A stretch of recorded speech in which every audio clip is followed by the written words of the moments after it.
If you need any Xbox or PlayStation codes or any cheap PC games, use the referral link in the description. It will take you over to g2a.com. They already have a discount on most of their goods, and if you use the code CHES at checkout, you can get yourself an extra 3% off as well.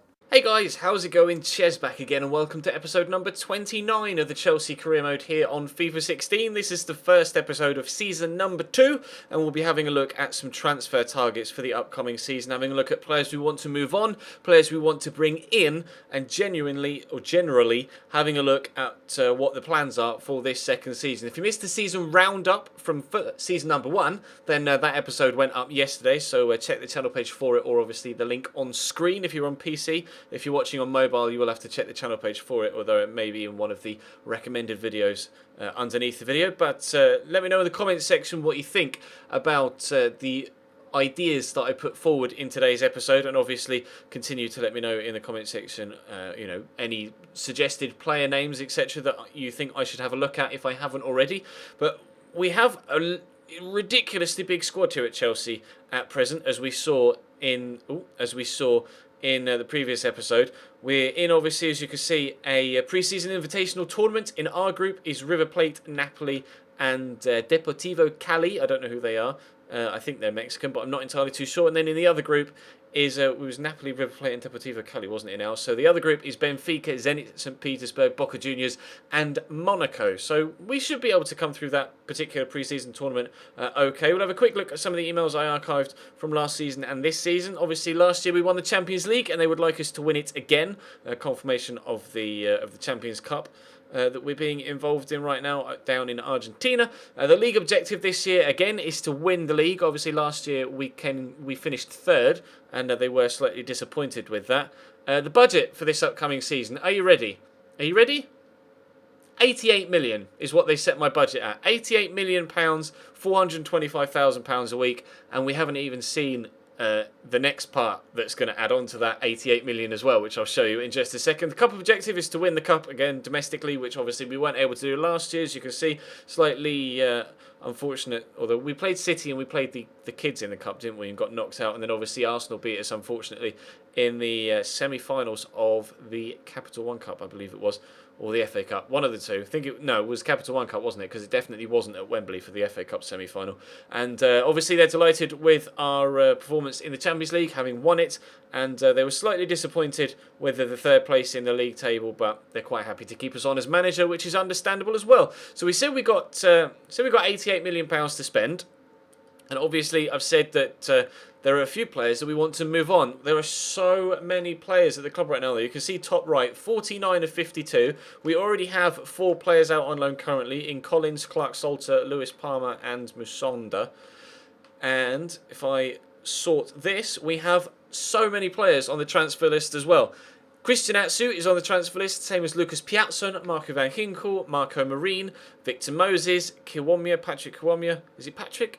I'm not sure whether it's Patrick. Alex Kiwomya. I think Patrick Kiwomya was a defender for Dortmund back in the day. Gary Cahill, I've decided yes to transfer list Gary Cahill. We've transfer listed Loic Remy and Papi Djilaboti and Asmir Begovic as well. So we have £88 million as a transfer budget currently, but we could end up with like 150 million if all of these transfers go through as well. That's rather a lot of money. That's a lot of money. It's a real huge amount of money. So not sure what's going to happen with the amount of money that we're going to be able to accumulate throughout this transfer window. I've no idea what I'm going to do when it comes to potential signings, but we're also got all of these guys going to go out on loan as well. Izzy Brown, Nathaniel Chaloba, Dominic Solanke, Matic and Ristel are 2 of the youth players we brought up from the youth squad that were scouted for us. Pasalic, Omaruo, Patrick Bamford, Charlie Colkett and Blackman will go back out on loan as well. Hopefully, if everybody comes in for them, and then the rest of the squad is pretty much decided, although players like Nathan may go back out on loan. Still don't know what to do with Mohamed Salah, and then Juan Cuadrado, still don't know what to do with him either.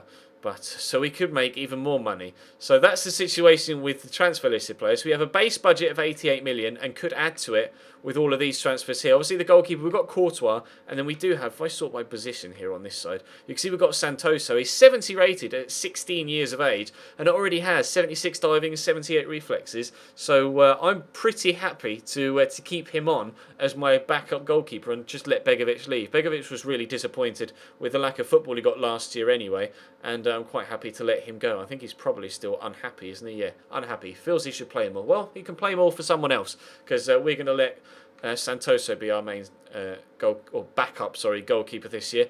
But we're going to keep Thomas Callas, John Stones, Kurt Zouma and John Terry as centre-backs, and we're going to try and sell on Gary Cahill and Papi Djilaboji, and Kenneth Omarua will go back out on loan.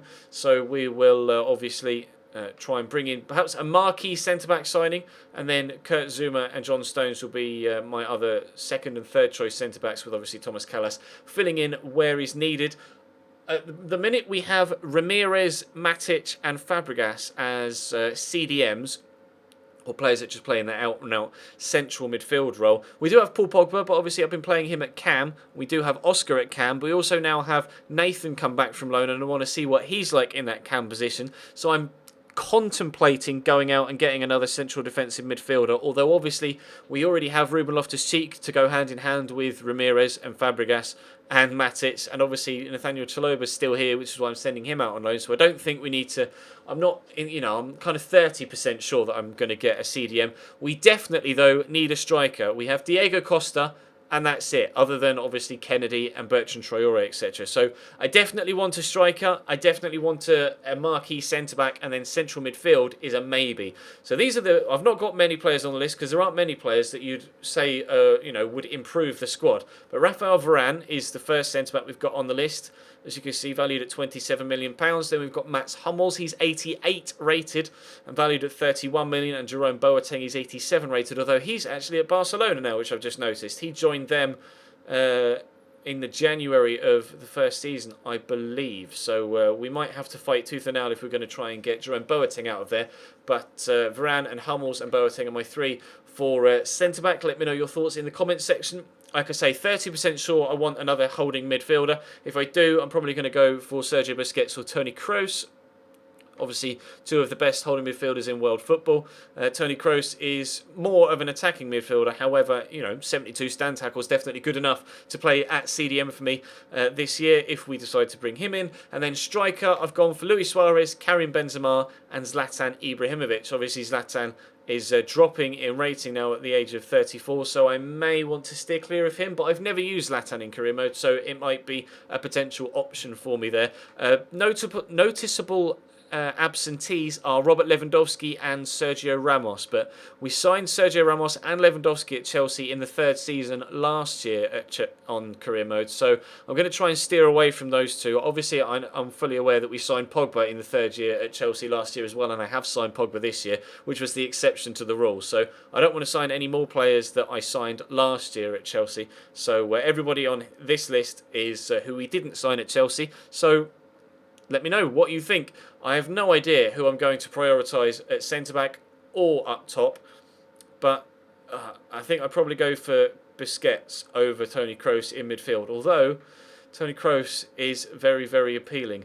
I have absolutely no idea what to do with all of this money. We have £88 million right now, and we could quite possibly make that 150 million if we sell everybody on, and then obviously fiddle with the budgets as well. So maybe, whilst it would be horrendously unrealistic, maybe Ronaldo and Messi are in the potentials for perhaps a striker signing. Perhaps let's do it. So let's add. I know it will piss a lot of people off, and everybody will scream at me that it's completely unrealistic. But the amount of money we have, why the hell not? Add to shortlist Ronaldo, valued at 62.5 million. And wages of, what was that, 350,000, I think it was. And then Lionel Messi, obviously a right winger this year, valued at 77.5 million with £350,000 a week. It's highly unlikely that I'm going to go for Ronaldo or Messi, but I just think, why not? We're going to have a ludicrous amount of money, so we might as well potentially just look into it. Who knows? But that's going to bring today's episode to a close. This pre-season is going to be unbelievable at Chelsea this year. I have no idea what's going to happen. Absolutely no idea what's going to happen. We have so much money, and to be completely honest, we don't need to spend any of it. But I am going to sell some players on to bring some new players in just to keep the series fresh.